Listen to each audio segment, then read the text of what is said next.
Welcome to our webinar, How to Avoid Death by PowerPoint. Over the next hour or so, I hope to share with you some tips and tricks to stop your presentation sucking. We will look at best practice, how to plan effectively, and look at some great resources that are available to help you.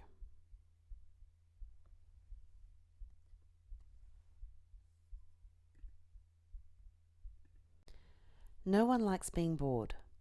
We all crave to be entertained, and the world we live in has become more colourful, louder, more dynamic in response to this desire. Whilst I admit that this has led to a little overstimulation, or maybe a lot, it has also meant that for many, attention spans are getting shorter, and we, have trouble when we're presented with information in a less than interesting manner. PowerPoint has existed now for over 25 years, and the core of the program hasn't really changed that much over time. The general idea of a title slide, information slides, adding graphics and a bit of animation is the same now as it was in 1990. Sure, the animations have gotten a little funkier, we have better colours, better fonts, but I see presentations now that could have been created in 1995, and that is certainly not a good thing. At some point in the process, PowerPoint slides became the focus of the presentation, instead of the presenter themselves. All the words, statistics, charts, they all had to be put up on the screen, and many presenters then spent the next however long talking to the screen instead of to the people who were there to learn and to be inspired. Microsoft didn't really help with this. When a new user opened up PowerPoint, they were presented with a series of templates, most of which contained a title, and nearly all contained an area with bullet points just waiting to be filled in. So our users, not wanting to complicate things, obediently filled in the title, put a series of bullet points into each and every slide, and most of these were long and rambling. And in order to feel safe and confident in front of the crowd, they ended up writing down every word they planned on saying. What this resulted in was this. So what happened when I put up this slide? Did you start reading? I know I would have. Is anyone actually listening to me right now? Okay, stop reading. The biggest problem is that we can't read and listen effectively at the same time. And when presented with a wall of text, our instinct is to read. Now, unless the presenter is being silent at this point, odds are you're missing out on some absolute gems. So before we even really get started, let us get this one out of the way. Stop with the masses of text already.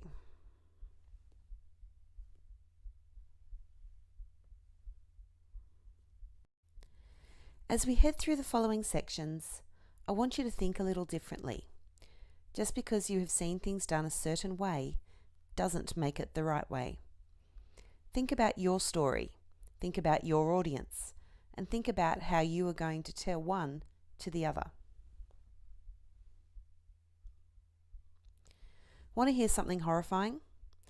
Even though presentations are one of the greatest methods you have of sharing your story, the time spent planning them is often massively disproportionate.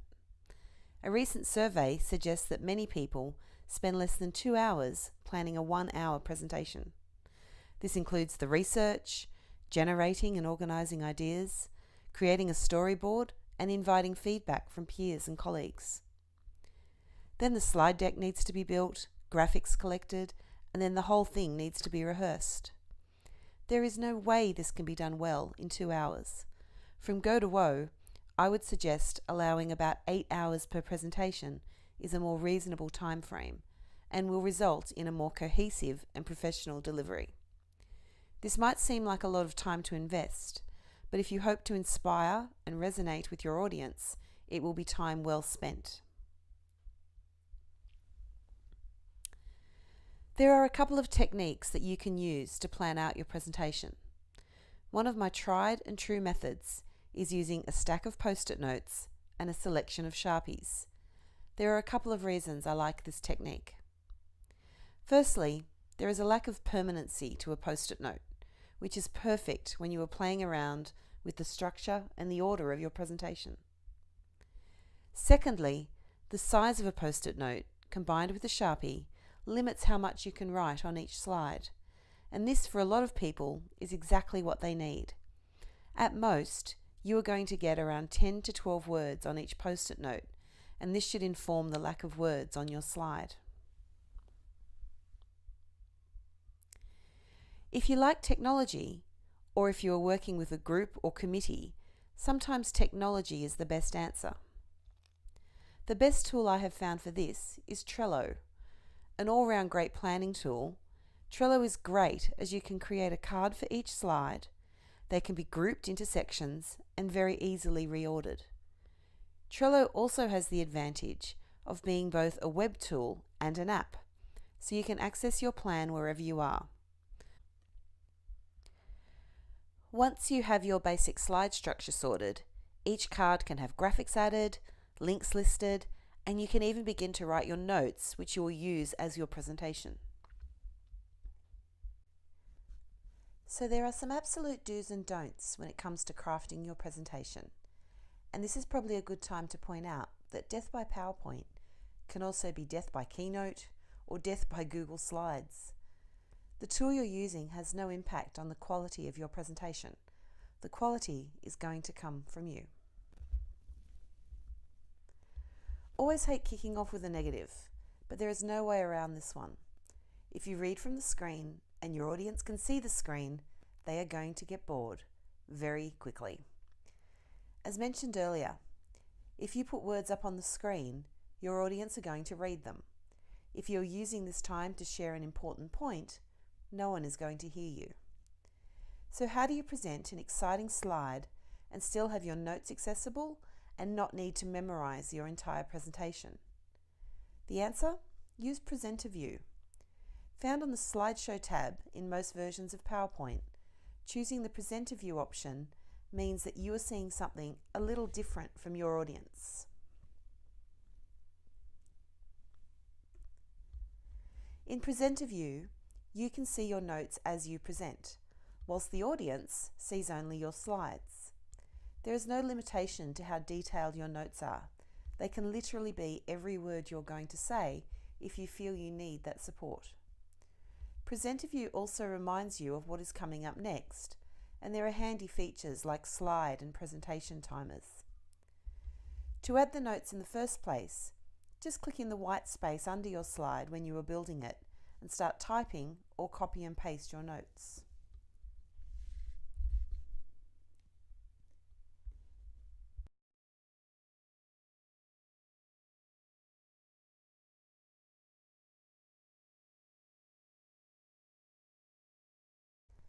The next best practice is to use colour well.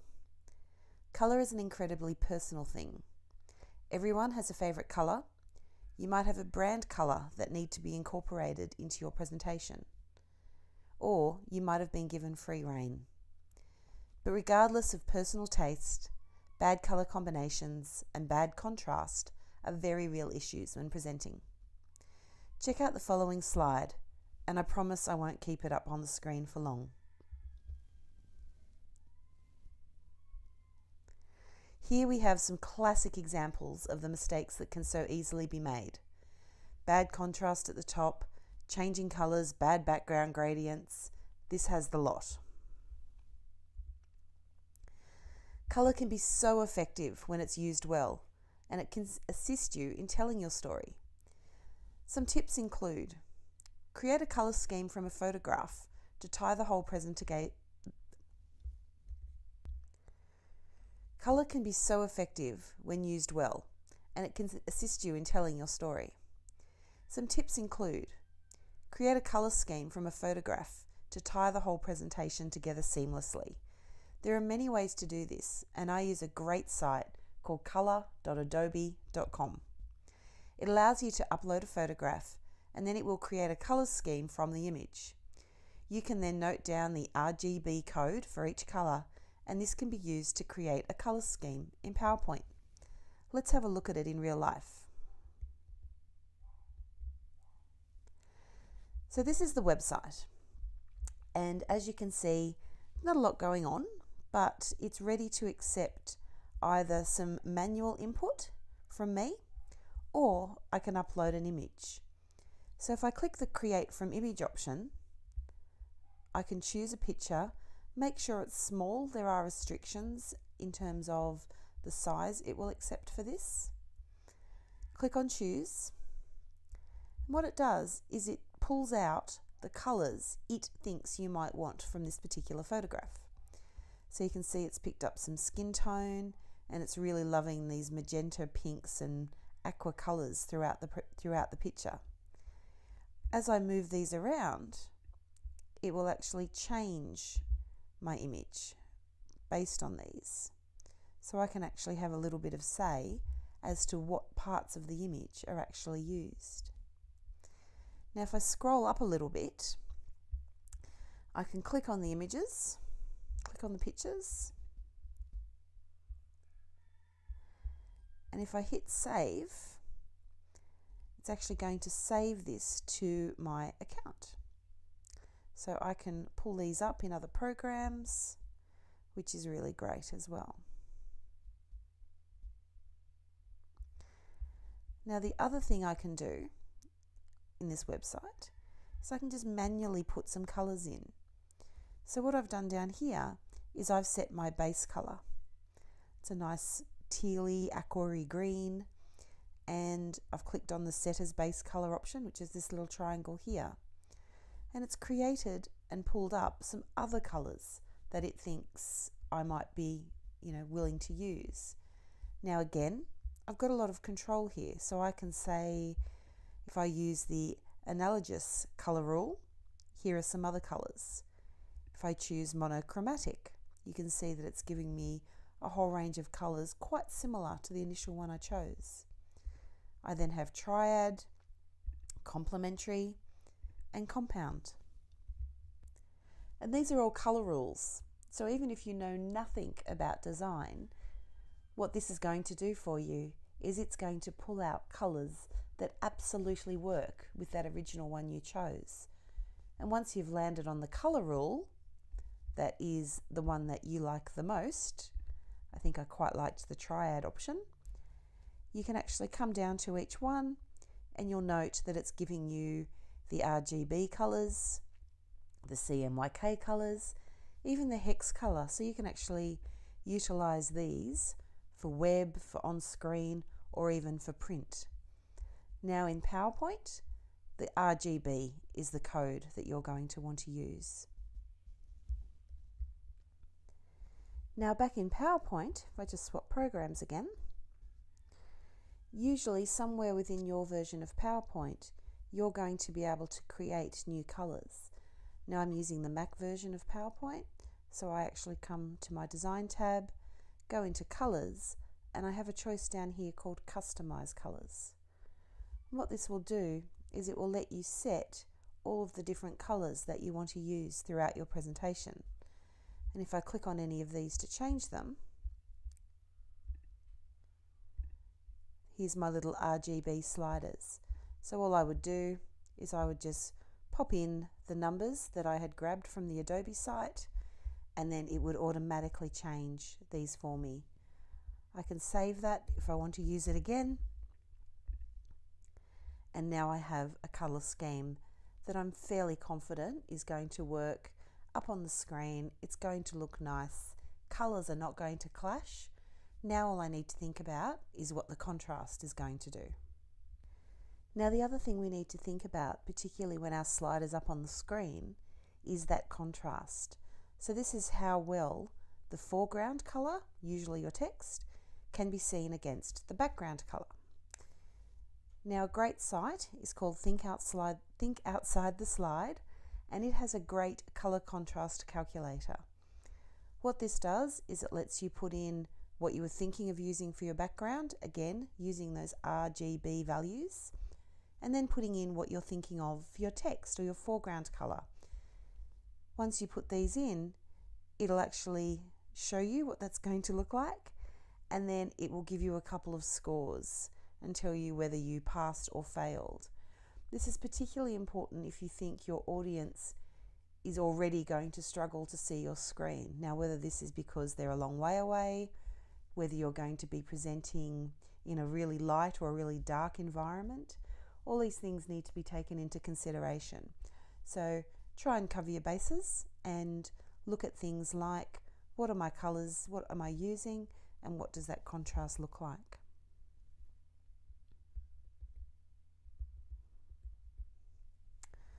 Okay, next up in our best practice is to leave some breathing room. When you get into the flow of things, it can really be hard to stop. What often then happens is slides end up with too much content and not a lot of space. No one likes being overcrowded, and an overly full slide is really difficult to read and process. Try and keep font sizes fairly large so that people can read your text clearly. A minimum of size 18 for most fonts is usually a good idea. Breathing room can also apply to the graphics chosen, with some being way too complex and fiddly for a single slide, this being a great example.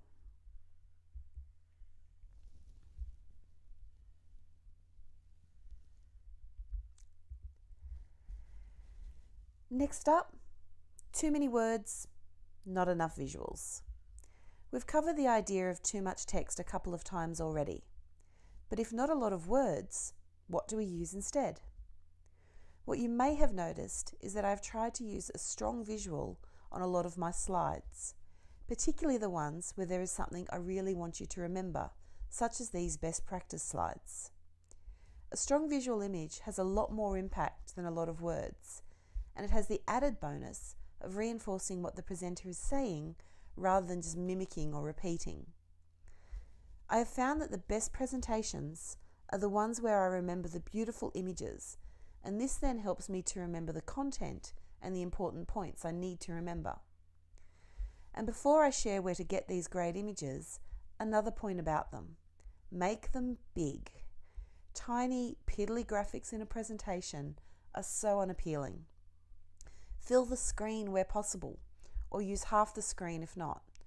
Just ensure that the resolution of the graphic is high enough to look great in full screen. So where do I get these fabulous images? Many of these photographs are free from copyright restrictions or licensed under Creative Commons public domain dedication. This means that you can copy, modify, distribute, and all for commercial purposes without actually asking for permission. However, some photos may require attribution. Always check. What does this mean? Basically, it means that you need to acknowledge who took that original photograph. So just because it's free doesn't mean you can pass it off as your own. One of the best sites out there is Unsplash. This site, for starters, is absolutely beautiful. And the photographers here actually donate and share these photographs. So when you first come to Unsplash, you can have a bit of a quick scan through. If you find something that you like the look of or you think would work really well in your presentation, all you need to do is come over, hit the little download icon, and it will download to your computer. Now, as you can see here, crediting isn't required, but it is appreciated. So you can actually pop that, onto your presentation so that people know who took that particular image. Next up, Life of Pics. This is one I've only started using quite recently, but again, it provides things that are a little bit different. They're all high resolution photographs. And again, there's a featured option, so we can have a bit of a scan through. You can actually just see the download option available on each image. And again, when you find one that you like the look of, just hit that download button, and depending on the size of the image will depend how long it's actually going to take to download. Now, what you'll often see on these free sites are links through to paid versions of photography. So this one is using Adobe Stock. And if you had a look at some of the other ones, it might be iStock Photo, it might be Shutterstock. There's a whole range of other choices out there where you do actually pay a subscription, or a photo by photo fee. Now, while that's absolutely fine, it's not always in people's budgets, but it does often allow you to find something maybe a little bit more unique and a little bit more tailored to what you're looking for. And speaking of unique, the other site that I would share with you is Pixabay. Now, what I love about Pixabay's community is there tends to be a little bit of a quirkiness and a little bit of fun, and that element is really nice when you're giving a presentation. So when we're looking at Pixabay, what you'll often find is images that have been, staged or created, and they've just got that little element of difference. So again, it's just a matter of browsing through what's available on Pixabay. And here over on the right, you can actually see that Creative Commons notification, so free for commercial use, no attribution required. Taking a little bit to download this one, but again, now with Pixabay, you do need to be signed up and to have logged in order to download your images. With Life of Pix and Unsplash, you don't actually require a login for either of those sites. Once you've downloaded your stock images, and they do tend to go into your downloads folder, just think about how you're going to organize them and maybe create a bit of a file system in your folders so that you can find your images for your presentations when you need them.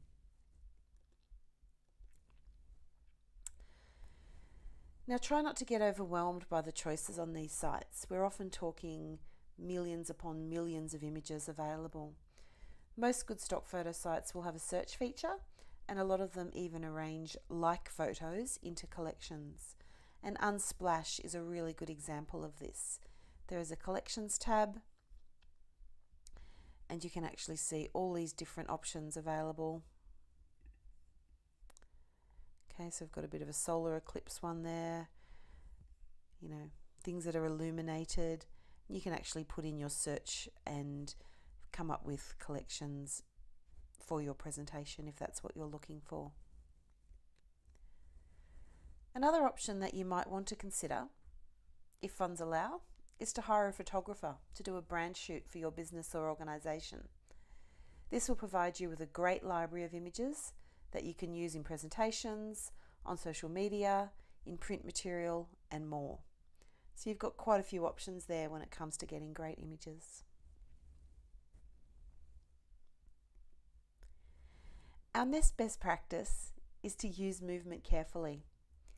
Animation and transition have become dirty words in the world of PowerPoint. If you require your content to come whizzing in from different directions, changing shape before zooming off again in another direction, your message must be lacking. Either that, or you're trying to impress your audience with your PowerPoint knowledge and not your knowledge of the topic that you are presenting on. Animations are useful when they slow down the presentation of information, allowing the presenter to pace the delivery. Anything else, and they are just distractions only. We're now going to have a look at how you can work with numbers and statistics successfully in PowerPoint. Never just throw a bunch of numbers up on a slide. Never show a big matrix of rows and columns of numbers in a presentation. If you intend to demonstrate a trend, show a simple graph or a bar chart, and the key word is simple. You need to do the number crunching for the audience. In other words, do not expect the audience to sit there and figure out a trend from your raw data. They won't do that, and if they do, they will definitely not be paying attention to you. If there is a key statistic that you want your audience to remember, make it the focus instead of being listed in a jumble of other numbers. If, for example, I wanted my audience to take away the statistic that Finland has an average coffee consumption of 10 kilos per year, I could show this hugely uninspiring chart. Lots of text and not at all memorable. Or I could follow the guidelines we're starting to learn about and use an inspiring graphic with a small amount of text, to give my audience a strong visual image to associate with the statistic I want them to remember. Think about this constantly. Numbers are such an important feature, particularly if you're doing anything with sales or if you're really trying to hone in on why something has worked or why something hasn't worked. Don't just rely on the standard charts and graphs that PowerPoint present you with. Think outside the square a little bit and you'll come up with something a lot more inspiring. If you really must use charts or graphs, don't necessarily think you have to stick within the PowerPoint world to do these. Another great online resource is Infogram. Now again, Infogram is a web tool. It allows you to create infographics, charts and graphs, even maps. And depending on whether you want to use the free version or the paid version, you can come up with some really great things here. So, for example, I can click on the world map. I can come across and click on Edit Data. And as you can see, it's actually thrown all of the countries in, but I could play around with this. It's a little bit like an Excel spreadsheet, and I can change that information, put them all into groups, and I could potentially create some really inspiring charts to work with. If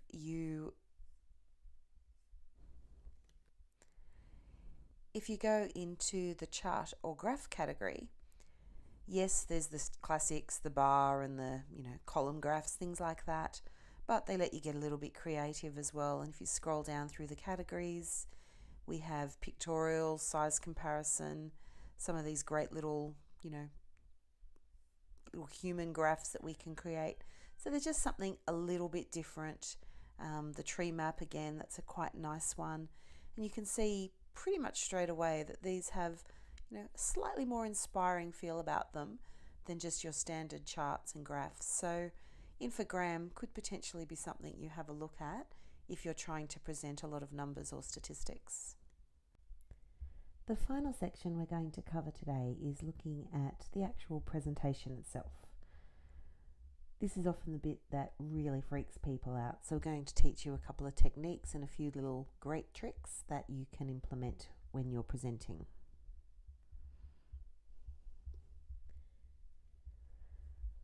The first thing is to be prepared. One of the biggest mistakes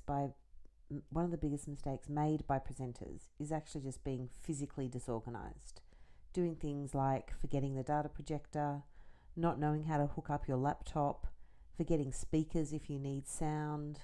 All of these things need to be practiced, rehearsed, and checked well before the day you actually give your presentation. There is also a whole range of questions that should be asked before a presentation is about to occur. These include, but are not limited to, how much time do I have? This is a huge one. What often happens when people present is they over or underestimate drastically how much time they have, or how much time it is going to take them to present their information. The problem here is then you get people either fluffing around trying to fill up space, or they do the whole, I'm going to skip all of these slides because I don't have time, and either of these things look really unprofessional. So make sure you know exactly how much time you have and make sure your content matches that time frame. The next is what the venue's like. How much space are you going to have? Where are you going to project? I've made this mistake in the past and it always sort of comes back to haunt me because I spend the time before my presentation stressing about the venue when really I should be focusing on my presentation. So make sure you know well in advance.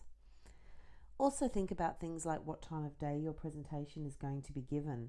Things like ambient light, outside lighting, indoor lighting, they all have a huge impact on your presentation. So just keep in mind what that's going to look like. When you get up to present, you need to learn to project your voice and you need to learn how to connect with your audience. You need to have enough respect for your audience to not mumble into your notes. Don't shout to make yourself heard and try to inject some life, emotion and character into your voice. One of the best tools that comedy sitcoms use to make characters appear boring, unlikable and socially awkward is to make them monotonous. Being disorganized, shuffling papers, stopping mid-sentence to turn the page, these are all good opportunities for your audience to stop listening and to start to do something else. Unfortunately, you probably won't notice because you're staring at the page or screen in front of you and you're not looking at them. Which brings me to my next couple of points. You have to look at your audience. Not necessarily directly at them, but at least in their general direction. Have your notes in front of you, but be confident that you know them. Ideally, you will know them well enough that if you had to cut your presentation short, if the projector dies, if you have to present earlier than expected, none of these things should faze you. So absolutely have your notes, but don't read from them, refer to them.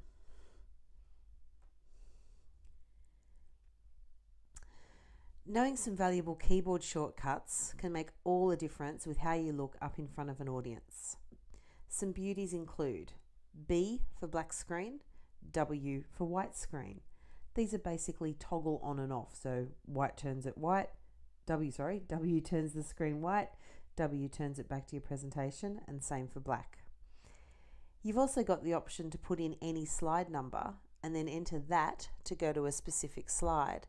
So if I wanted to go back to slide 22, for example, I would just put in 22 and hit enter, and it would take me directly to that slide.